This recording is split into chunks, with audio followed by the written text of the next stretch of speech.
नमस्कार, मैं मेघा हिंदुस्तान स्वागत करती हूँ आपका माटी के लाल पर। दोस्तों, एनडीटीवी वर्ल्ड अडानी का नया चैनल है। अडानी के नए चैनल को प्रधानमंत्री नरेंद्र मोदी द्वारा लॉन्च किया जाता है। लेकिन मोदी जी और अडानी की भाईचारा ये जो है वो किसी से छुपा नहीं है। तो आखिर क्यों प्रधानमंत्री नरेंद्र मोदी अडानी का ये न्यू चैनल लॉन्च कर रहे हैं तो फिर भी इतना ज्यादा ट्रोल हो जाते हैं प्रधानमंत्री? आपको बताते हैं क्या है पूरा मामला। सबसे पहले द कॉमरेड नाम के सोशल मीडिया यूजर का ये ट्वीट पढ़िए। लिखा है, आज नरेंद्र मोदी जी ने फिर साबित कर दिया, मोदी अडानी भाई भाई, देश बेचकर खाई मलाई। अब एनडीटीवी वर्ल्ड नाम से नए चैनल से वर्ल्ड लेवल पर मोडानी की चाटुकारिता होगी और इसका शुभ आरंभ मोदी जी खुद करके आए हैं। मतलब आपने देखा है कि कैसे गोदी एंकर्स, गोदी चैनल्स लगातार प्रधानमंत्री की चरण वंदना और चाटुकारिता या यूं कहूं चमचागिरी करने से बाज नहीं आते और केवल अपने कार्यक्रमों में प्रधानमंत्री मोदी की प्रशंसा की जाती। यानी पत्रकारिता के नाम पर तो एकदम कलंक है ही, पत्रकार के नाम पर धब्बा तो ये लोग है ही। लेकिन अब इन्होंने अपनी हरकत, अपनी इन चीजों को प्रमाणित एक बार फिर से कर दिया है। लेकिन यहाँ पर प्रमाणित एंकर्स ने नहीं, यहाँ पर प्रधानमंत्री मोदी ने किया है। बताइए, अपने ही चाटुकार करवाने के लिए, अपना ही चमचागिरी करवाने के लिए अपना एक नया चैनल खोला गया है। अडानी का नया चैनल को खोला गया है ताकि अब एनडीटीवी के जरिए भी प्रधानमंत्री मोदी की चमचागिरी की जाए। यानी इक्का दुक्का जो चैनल हुआ करते थे, जो सच दिखाने का काम करते थे, जरा सोचिए कि आज रवीश कुमार को देखकर कैसा लगेगा। जिस एनडीटीवी को 15 से 20 साल रवीश कुमार ने दिए, उसमें पत्रकारिता की, लोगों तक तथ्य पहुंचाया, सच को उजागर किया, अब उसके स्टेक्स अडानी के पास आ गए तो अडानी ने न्यू चैनल खोल लिया और उस न्यू चैनल को खुद प्रधानमंत्री द्वारा इनॉग्रेट किया जा रहा है ताकि एनडीटीवी वर्ल्ड नाम का ये चैनल अब वर्ल्ड में यानी संसार में मोदी अडानी की प्रशंसा करते हुए दिखेगा। इसको लेकर अमंत चौधरी क्या लिखते हैं, खबर देखिए। देख लो दोस्तों, जब तक एनडीटीवी लोगों की आवाज को उठा रहा था तब तक मोदी जी नहीं आए। आज उनके दोस्त अडानी ने चैनल खरीद लिया है तो आज लंबी स्पीच चल रही है। जनता अंधी हो गई है, उन्हें दिखता क्यों नहीं? या देखिए, नरेंद्र मोदी कह रहे हैं ये रवीश कुमार बहुत उछल रहा है, अडानी से बोलो खरीद ले चैनल को। मतलब ये एक मीम है। इसमें अडानी कह रहे हैं मोटा भाई का ऑर्डर है, चैनल के साथ रवीश कुमार को भी खरीद लो। रवीश कह रहे हैं मोदी और अडानी को अफसोस है, उन्होंने सब खरीद लिया मगर मैं बिकाऊ नहीं हूं। अभी रवीश कुमार की ये बातें आपने सुनी होंगी जब उन्होंने अपना न्यू यूट्यूब चैनल बनाया। तो जरा समझिए दोस्तों कि जब पूरे चैनल, सोशल मीडिया की ताकत का इस्तेमाल भी नरेंद्र मोदी ने 2014 से 15 से 16 में केवल और केवल अपने लिए माहौल बनाने के लिए किया, और अब वो सोशल मीडिया तो जो है खिलाफ हो चला है।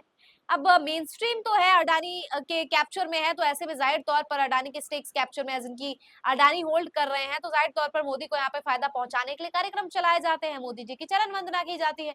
लेकिन अब उन चैनल्स पर भी यहाँ पर शिकंजा कसा जा रहा है जो चैनल्स मोदी के, अडानी के अंडर में नहीं आते थे। अब इसको लेकर कृष्णकांत जी ने जो कहा है वो आपको सुनना चाहिए। लिखा है, क्रोनोलॉजी समझिए। पहले एनडीटीवी के खिलाफ केस दर्ज हुआ था। आपको याद होगा दोस्तों कि एनडीटीवी के खिलाफ राधिका रॉय, प्रणय रॉय, इनके जो ओनर्स हैं उनके खिलाफ केस दर्ज किया गया था। बताया जा रहा था कि उनके कैसे उन पर इतना सारा लोन है और वो लोन जो है पे नहीं कर रहे हैं। प्रणव, राधिका रॉय और चैनल पर छापा पड़ा था। आपको याद होगा ईडी के छापे भी पड़े थे। फिर प्रणव रॉय को चौतरफा फंसाया गया, हर तरफ से उन्हें फंसा दिया गया ताकि उनके पास कोई जो है बचे ना उपाय, और फिर उन्हें अपने चैनल के स्टेक्स बेचने पड़े। फिर जिस कंपनी पर आरोप था उसी के सहारे अडानी ने एनडीटीवी खरीद लिया। मतलब जिसको लेकर पूरा का पूरा मामला चल रहा था उसी कंपनी के जरिए जो यहाँ पर अडानी एनडीटीवी खरीद लेते हैं।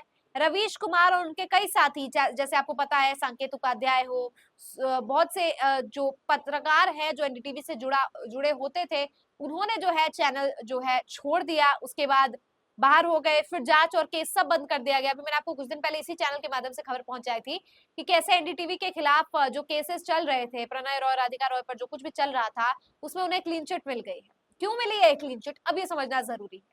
आज देश के प्रधानमंत्री ने अडानी का नया चैनल एनडीटीवी वर्ल्ड लॉन्च किया है। बोलो डेमोक्रेसी की जय। तो आप समझ सकते हैं कि कैसे एनडीटीवी का यहाँ पर पूरा का पूरा खेल चला है कि पहले आपने उनके जो मालिक है उन पर शिकंजा कसा, ईडी की रेड पड़ाई, जब वो आपके अधीन नहीं आए तो अंततः उन पर केस डालकर आपने उन्हें स्टेक्स बेचने पर मजबूर कर दिया। जब एनडीटीवी के मालिक प्रणव रॉय और राधिका रॉय ने स्टेक्स बेच दिए तो उसे अडानी के प्रॉक्सी कंपनी द्वारा खरीद लिया जाता है। फिर जो भी केसेस राधिका रॉय प्रणव रॉय पर चल रहे होते हैं वो बंद हो जाते हैं अचानक, और उसके बाद एनडीटीवी वर्ल्ड नाम के चैनल को लॉन्च किया जाता है। अडानी का ही जो नया चैनल है वो प्रधानमंत्री लॉन्च करते हैं। तो क्या आपको ये थोड़ा इलेक्टोरल बॉन्ड जैसा नहीं लग रहा? धंधा लो और चंदा दो और धंधा लो वाला मामला, जैसे कैसे इलेक्टोरल बॉन्ड के जरिए पता चला था कि उन लोगों को ही बहुत से कामों का टेंडर मिला है जिन्होंने भर भर के प्रधानमंत्री मोदी को, भारतीय जनता पार्टी को चंदा देने का काम किया। और इस केस में भी बिल्कुल ऐसा ही लग रहा है कि यहाँ पर पहले परेशान करने का काम किया गया है एनडीटीवी के मालिकों को। जब उनके मालिक ने नहीं उनकी बात मानी, ईडी से या मैं कहूँ कि बीजेपी से समझौता नहीं किया, तो फिर अंतिम रास्ता जो है रेड्स लगाई गई और मजबूर किया गया कि उन्हें उन्हें के स्टेक्स जो है अडानी को बेचने पड़े, या यूं कहूं कि बेचने पड़े। तो अडानी ने इस मौका परस्ती दिखाते हुए इसको खरीद लिया और अब अपने ही चैनल लॉन्च करके यहाँ पर प्रधानमंत्री द्वारा जो प्रधानमंत्री की बातें होती है, जो भारतीय जनता पार्टी के पक्ष में खबरें दिखाई जाती है, यानी बीजेपी का माहौल बनाने का काम अब एनडीटीवी के चैनल के जरिए से भी किया जाएगा। तो ये इस वक्त की बड़ी खबर है दोस्तों कि कैसे अब एक भी ऐसा चैनल नहीं है जिसको देखकर आप कह सकेंगे कि ये निष्पक्ष पत्रकारिता दिखा रहा है। हालांकि अभी भी टीवी स्टूडियोज के अंदर राजदीप सरदेसाई जैसे कुछ पत्रकार हैं, लेकिन फिर वही बात आ जाती है कि इंडिया टुडे भी आज तक से जुड़ा हुआ, आज तक का पेरेंट चैनल है, तो अगर आज तक में स्टेक्स अडानी का है तो फिर यहाँ पर इंडिया टुडे कैसे अपनी मनमानी कर सकता है? तो यानी कि पूरा का पूरा नेक्सस है जिसकी वजह से अब मीडिया पूरी तरीके से हम कह सकते हैं बिक चुका है, और स्वतंत्रता मीडिया की जो हुआ करती थी इक्का दुक्का एनडीटीवी जैसे चैनल्स की, अब वो भी नहीं है। तो मुबारक हो आपको, डेमोक्रेसी की ऐसी जीत हुई है कि अब आपको वही खबरें सुनने देखने को मिलेगी जो आप हमेशा से देखना चाहते थे। यानी कि भारतीय जनता पार्टी के तारीफ वाली खबरें, जिसे आप पॉजिटिव खबरें कहते हैं, क्योंकि हम लोग तो नेगेटिव खबरें परोसते हैं। अगर हम सत्ता से सवाल पूछ रहे हैं, अगर हम आपको सच दिखाने का प्रयास कर रहे हैं, अगर हम झूठ को एक्सपोज कर रहे हैं, तो शायद आपकी नजर में ये नेगेटिव खबरें होंगी। लेकिन असल में अब आपको आप जिन खबरों को पॉजिटिव समझते हैं, आप प्रधानमंत्री मोदी की खबरें देखना चाहते हैं, उसके लिए आप मेन स्ट्रीम का आप कोई भी चैनल लगा सकते हैं। अब इसमें आपको कोई भी परेशानी का जिम्मा नहीं उठाना पड़ेगा कि ये लेफ्ट चैनल है, ये राइट चैनल है, क्योंकि अब सारा ही राइट एंड राइट चैनल हो चुका है। कमेंट करके बताइए कि अब आप क्या देखना पसंद करेंगे। क्या अब आप उन पत्रकारों पर, पत्रकारों पर और उन पत्रकारिता पर निर्भर होंगे जो सोशल मीडिया के जरिए आप तक परोसी जा रही है, या अब भी आप व्हाट्सएप यूनिवर्सिटी का सहारा लेते हुए मेन स्ट्रीम मीडिया को ही देखना पसंद करेंगे? मुझे दीजिए इजाजत, और अगर आपका मन करे तो जरूर देखिए माटी के लाल। धन्यवाद।